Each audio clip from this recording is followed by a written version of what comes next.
avec plus de 1000 personnes dans les Plaines de Bertrand. Ah ouais. Célestine, elle a fait que péter tout le long de la... La banque est à moitié pourrie. Le poste de radio attaché sur la luge. Bien le bonjour. Voici des histoires à faire tomber les poules de leur perchoir. À la campagne, durant les veillées d'hiver organisées entre voisins, on ne manquait pas d'évoquer les décès survenus dans la commune. Et c'est alors que venaient des récits fantasmagoriques. Certains avaient été témoins de manifestations étranges, des signes prémonitoires. Oh, les corbeaux volaient bas autour de la maison le jour d'avant.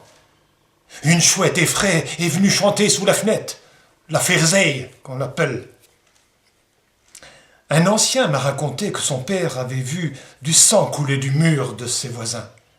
Le surlendemain, un homme de cette maison trépassa. Plus jeune, lorsqu'il rentrait à pied, la nuit, en traversant un bois, il était souvent suivi par des fantômes d'anciens du village. Il disait même qu'il avait vu des chars en feu passer devant la maison une nuit. Mon grand-père, José Hamon, avait 9 ans quand son père partit à la guerre. Une nuit, Marie-Josée, sa belle-mère, le réveille et lui dit, bouleversée, « Oh, j'ai entendu le canon rouler dans le grenier !» Tout à coup, la photo du soldat posée sur la cheminée tombe à terre. Elle la remet en place, mais elle tombe à nouveau. Et pourtant, pas le moindre courant d'air dans la pièce. Quelques jours plus tard, M. le maire vint leur annoncer la mort du père Hamon sur le front, dans les Flandres. Il était tombé le jour où Marie-Josée avait entendu le canon dans le grenier et que la photo du soldat était tombée au sol. À la campagne, le menuisier assurait la fonction de croque-mort bien souvent. Francis fabriquait des cercueils sur commande. Quand on entendait dire « Oh, un tel n'est pas bien », il mettait des planches de côté. Et machinalement, il se posait la question « Mais combien il mesure celui-là » Bon, il n'avait pas forcément besoin de demander à la famille. Il connaissait tous les habitants de la commune à quelques centimètres près. Une fois le cercueil achevé, s'il n'était pas sûr de son coup, Francis demandait à sa femme « Allez, monte dedans, on va voir si ça passe ».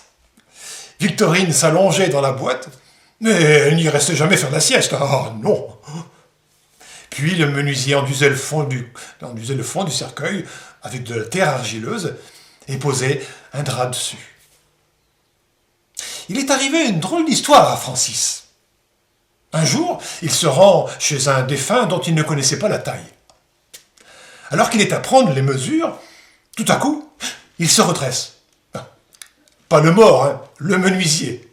Francis se redresse et interpelle la famille endeuillée. Mais il n'est pas mort, il est chaud. Oh si, ceci qu'on lui répond, le décès a été constaté.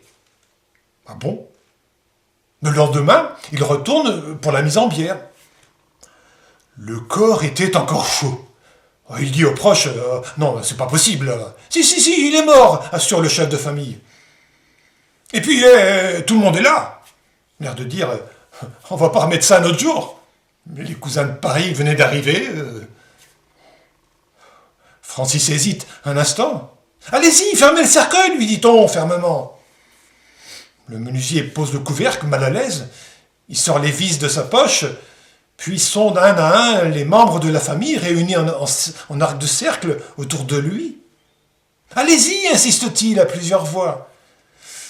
Et Francis finit par visser le couvercle sous le regard pressant des proches. Ah, il s'en souviendra longtemps de cette mise en bière, oui. Mise en bière sous pression.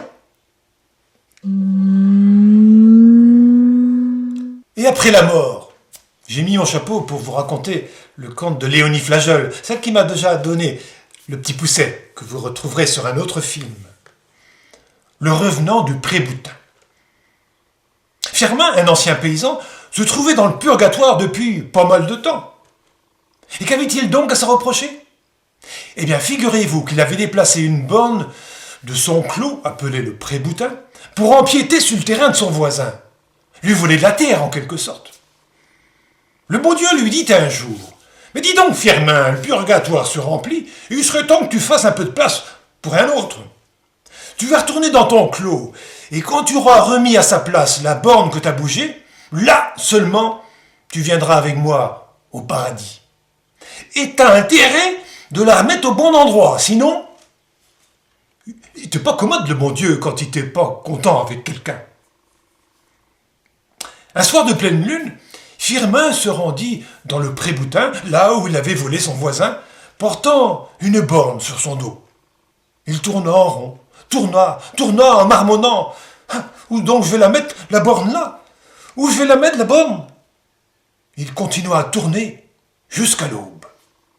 Et il revint ainsi à chaque pleine lune. Ça dura, pas des lustres, mais plusieurs lunes. Il parcourait son clos. Où je vais la mettre, ma borne? Où je vais la mettre? Au bout de quelques lunes, tout le monde dans le pays ne parlait plus que du revenant du pré-boutin, qu'on avait entreaperçu dans la brume. Un soir que Firmin était dans son champ, à tourner en rond, toujours à se demander « Où donc je vais la mettre, la borne là ?» Un vagabond passa sur la route et lui dit « mais là où tu l'as prise !»« Oh, merci, brave homme !» Le paysan s'exécuta aussitôt. Il posa sa borne au bon endroit. Comme quoi, il n'était pas borné. Et depuis ce soir-là, on n'a pas revu le revenant du pré-boutin. Ouais. Vous trouverez, oui, des idées d'échange avec les anciens à partir de ce récit dans le texte qui se trouve sous le film. Prochainement, je vous ferai découvrir d'autres histoires. Revenez voir la chaîne Vos Récits dans quelques jours, ou bien abonnez-vous pour être informé des nouvelles vidéos. C'est gratuit.